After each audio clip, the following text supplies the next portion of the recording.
Hi, this is Doug Donnelly from Cecil TV.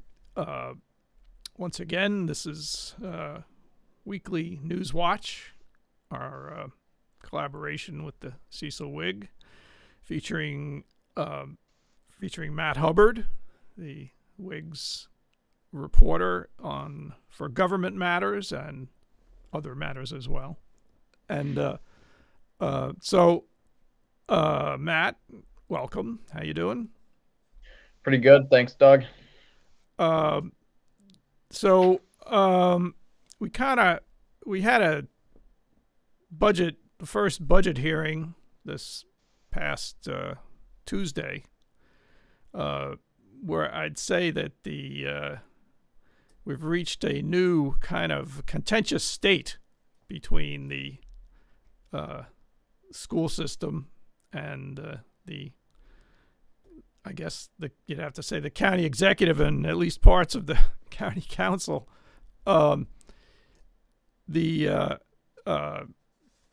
Danielle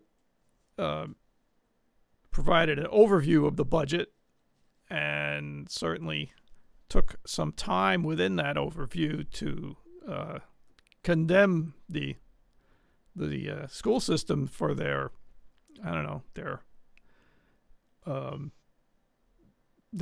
financial whatever management style. I mean, she went as far as to use the word malfeasance, which is a term commonly refers to unlawful behavior by a public official. I don't know where that may go or whatever. But in any case,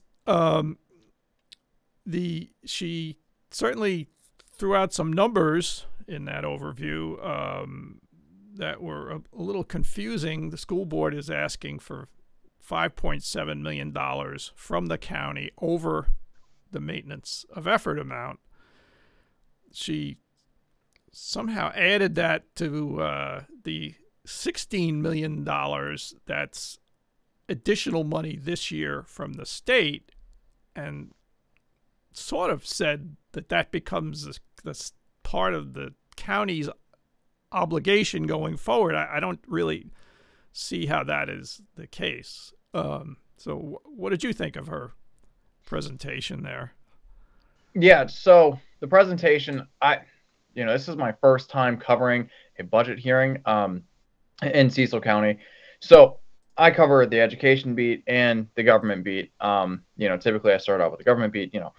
Things change, but this was the first time fire met water, and it was definitely very interesting, to say the least. The remarks that she made, what caught me off guard was that she deliberately called it a bailout. And I was just like, whoa, like that really set the tone for how the rest of that meeting was going to go. So, that caught me off guard, not for any reason other than like, that's just a big thing to say. She got up there and she said she had said, and she sat back down. And I thought that was very interesting. I didn't know what was going to happen after that. But when it got into the whole, when she was breaking down the numbers, I think what she was trying to say was, bonus money. So 16 million additional for the state. Right. And then so she was like, so you need another 5 million, which is what, like $21 million additional dollars. For what really?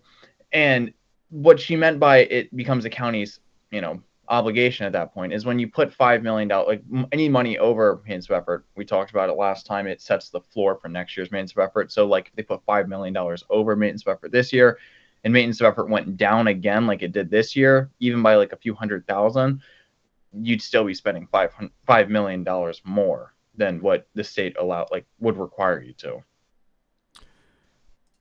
Right.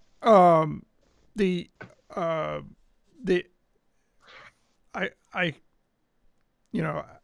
as I said earlier, I don't envy anyone who would casually come along and try to understand the whole picture here. It's a lot. I mean, even listening, I have listened to that meeting a few times, trying to really zero in on what are the facts here. Something I've determined is that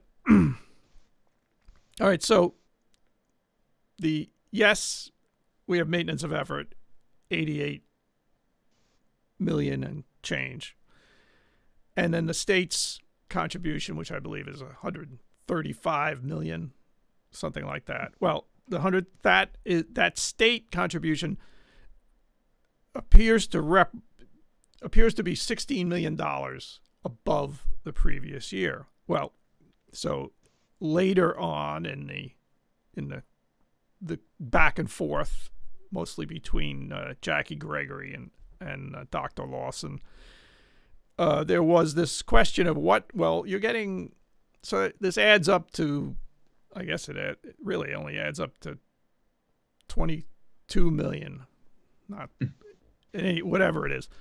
The and so what amount, and it was actually Donna Culberson that asked the question, what amount of that $16 million increase from the state is discretionary, they use the term restricted and non-restricted. Non-restricted means the school system can do whatever they want, but the larger portion, well, I don't know, no, not larger portion, actually, a substantial amount of the monies that come from the state are earmarked for specific programs, whether it's whatever it is. It's almost an endless list. But here's the thing: $16 million, and though it is discretionary, $11 million of that, that the school system is accountable for $11 million in increased salaries this year, as required by the blueprint, and that's just, maybe that's the largest, but there are other blueprint requirements that are coming on, adding to the budget, adding to the financial obligations of the school system. So, and that's, and then there's another, things like, other, just things that I observe in the various presentations and so forth. Transportation increased by $1.3 million, and information technology $1.1 million. So, and these things add up. There's inflation, etc. Did you get anything out of the whole?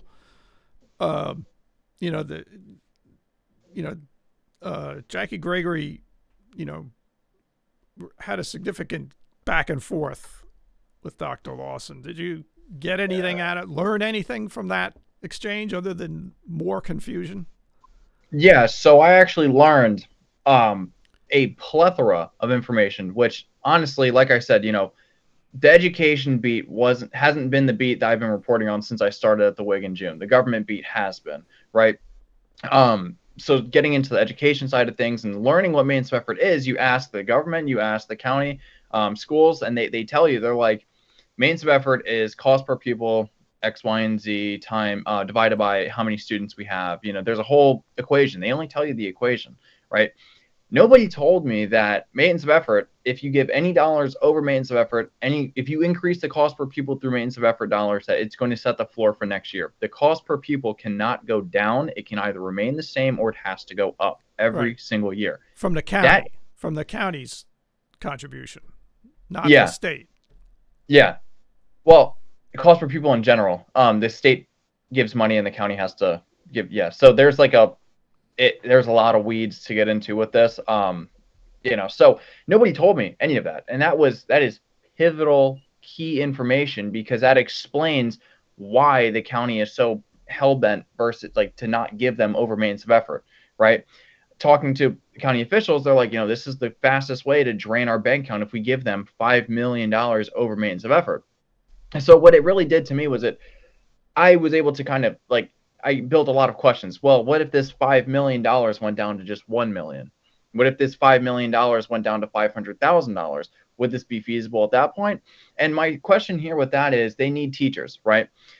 Lawson keeps saying that per $1 million that they are short is 15 positions, not just teaching positions, but 15 positions that they need to cut in order to balance the budget. So what about instead of 64 teachers, maybe you're not going to get that 5 million. It's obvious. It's, the way that whole situation went last night, on Tuesday night, it's very clear that they're not going to get that $5 million that they're requesting. So my question is, what about the 1 million? Could you maybe hire 15 to 20 positions with the 1 million? Like you said, that you'd have to cut per 1 million that you're short, So what that conversation really allowed me to realize too, is that it's this whole education funding thing is a moving target, and Jackie Gregory kept bringing up numbers on student population. And she said, the numbers that you gave us versus the numbers that we have now. And then, the guy who the council hired as like an auditor, he kind of broke in and he was like, guys, listen, like, this is just a snapshot. The numbers for maintenance effort are a snapshot. So it's a moving target because literally it's just like, here's the numbers that are on paper. And then you have the school that's like, oh yeah, but our numbers went up by X amount of thousands, or, they went down, but we have an increase here. So it's like, there's never really like a box you can put this whole thing in and just pour some water on it and watch it grow and become this beautiful thing. It's constantly moving. Everything's constantly changing. There doesn't seem to be any middle ground. It's all or nothing on both sides. And that's the nature of it. And it's starting to have a lot of implications in the county that, it's really, you're starting to see, like, you have the people who bat for the school system, you have the people who bat for the county, and it is obvious who's on which side. And quite honestly, I don't know. There's a lot of stuff going on that is just really, there's a lot of common sense to it. And there's a lot of things that you just kind of look at from a perspective and you're like, okay, let's be realistic here. Let's talk about things in a different way. And then there's information withheld that you don't hear about until people start, almost arguing on the stand. And it's just like, God. Right. The process as defined by the charter, really, it's almost as if, as of last Tuesday, it's a done deal. It's almost a done deal. The council certainly can't add to the budget. They can, they have the ability to delete or move things around. I've never seen it done. They either vote up or down, and if they vote down, it doesn't matter. It's the budget. It's still the budget. And I don't think, I don't think either side really is doing justice by the public in terms of enabling people to understand. And yes, and that guy, that auditor or whatever he was, unfortunately I don't remember his name. He certainly made the point. You pick a number from a date, from a report. Like that, they're working mostly on numbers from last September. Exactly. And come next September, until you do a head count, who knows how many students there are. Yeah. One number that stood out to me, but there was no explanation, unless you have some notion, is when Jackie Gregory said that the cost per pupil, or the money per pupil, is actually $1,000 more. Now, is that like taking the $235 million and dividing by the number of students and coming up because that number would not really make sense. You can't distribute it all evenly. This is where it depends on what you're talking about here, right? I hear the cost per pupil is $300 per student, and then you hear that it's like $600 per student, and then you hear stuff like that where it's like in the thousands. Quite honestly, the way that I see it with the numbers that were presented at the council meeting, the budget hearing, you take them with a grain of salt. These people are speaking off of no script. They're speaking with a lot of emotion, and they're really just trying to convey a point. So their numbers aren't going to be 100% accurate. But yeah, the cost per pupil, quite frankly, I always thought was like lower than 1,000, because when I was in university, the cost per pupil was $74 a student. So I highly doubt that. And there was a way less students at my university than there is in the college. I mean, at CCPS. So that's where I'm a little confused. I can look more into that. I just know that cost Are per you pupil talking is like reflected. per month or per week? What was it? Is that you talking? Because the school, the cost of students is something like $5,700 a year. So when you say 70 something, Yeah, so you must. I heard that was like per semester. It was like $74 per semester or something like that. Yeah. So I don't know. If this were a dramatic series on Netflix or something, I would say that the series hit a dramatic peak in the first episode. Now we'll see. But it's the irony of all of this is that, there's going to be this public hearing at Elkton High School. Yeah. And we can predict what that will be, and not to discount it. People should be heard, but we're going to hear a litany of why the schools should get more money, why they shouldn't get more money, etc. But it's really like a done deal. It's we can kind of predict the vote and by the council, and the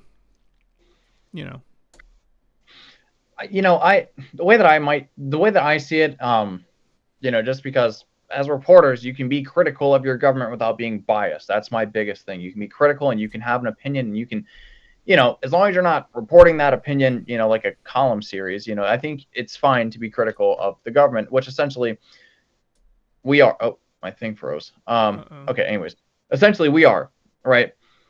I don't think that this is a done deal just yet. I think that there's possibility for that 5 million to shrink, and I think that there's a possibility for that 5 million to go down to 1 million. If the entire premise and people actually mean what they say about how important funding education is and how much they need to do what's right for the students, I think that there is a bit of a way that $5 million can be broken down. The school system always says we can make do with what we have. Well, in this situation, you need additional funding. So there is essentially a way that they could get down to $1 million and make do with $1 million more than means of effort. And I think that the county, with their $44 million fund balance, probably wouldn't be so hard against that number as they are this $5 million number. I can't read tea leaves, so I don't know, but I'm just saying that that's an avenue that has not even been talked about, not even explored, nothing. Like, Donna Culberson brought it up once, and everybody's kind of breezed right over it. What is the real reality? You need 64 positions. Well, what if we gave you money for 10 positions? Something like that. Just, it went right over everybody's head. She said realistically, and nobody else talked about it. So it's an avenue that hasn't even been explored yet. And as a reporter, you look at this and it's like, okay, well, this isn't all or nothing. This shouldn't be given spoon-fed to the people as all or nothing. The local officials on both sides shouldn't sit here and say this is something that can't happen and just won't happen because of how ridiculous the other side is. There's a lot of avenues to this now that I understand how it all works, there's a lot of avenues to this that allow myself as a reporter to understand that this is not the end of this whole thing, and that there is stuff that can be done. It's just up to the local officials if they want to get it done, and they actually want to put in a little bit of legwork to show that what they're saying and all this, oh, we care so much, is actually something that they care so much about. You don't just try your first option and quit when it doesn't work. There's a lot that can be done still. And, it's interesting to see. Right. It would, to do something along those lines, would take us really, as far as I know, since the charter became our form of government, there have been on no occasion has there actually been any adjustment And maybe it's time. However, I read the charter during that meeting because I was curious about something. Mm-hmm. The council is empowered through the charter to change anything, to modify or delete any aspect of the budget. Yeah. So one aspect of the budget is that $20 million tax refund. They could draw on that to their heart's content and move it to the schools. They could moderate. They could, yes, say, okay, we'll take $2.5 million from that. Mm-hmm. And because that 20 million is probably not going to get used in one year anyway. And that 20 million, that's like a holding spot, that's basically for if and when, like, that's just an appraisal. It's about property taxes. So if you own a lot of land and you build a house on it, your property taxes are going to go through the roof in the state of Maryland when that gets appraised again. So the money that you pay for that is going to be a refund they give you. $20 million is just a threshold, really, of like how much money they're going to do, because that's how much they anticipate there could be a change, But you're right, because I mean, there's a lot of stuff in the budget and different line items that a lot of people probably don't even know exist or aren't affected by on the day-to-day basis. And honestly, it's like they can only move money, right? They can't add or subtract dollars, but they can move money. So say from Public Works, they could take $1 million from there and give it to the schools, but then Department of Public Works is now $1 million short than what it was budgeted for, right? So there's a lot that could happen, but as I said, it's just up to the political will power now of who wants to do it and who wants to be the one to fund the schools and who doesn't want to be the one to fund the schools. And, it depends on what kind of an agreement they can come to. Yeah. I mean, we haven't even talked about the philosophy, the political philosophy behind all of this. Whether it's, is it just, is it conservative fiscal management, or is it, stick it to the schools because that's what people do these days. Yeah. All right. I think we've said our piece. Yeah. All right. So, all right. Lower drama tomorrow night for sure. Definitely. So I'm excited for it. Yeah. Okay. We'll see you, Matt. Next week. Thanks, Doug. Next week, we'll see what has developed.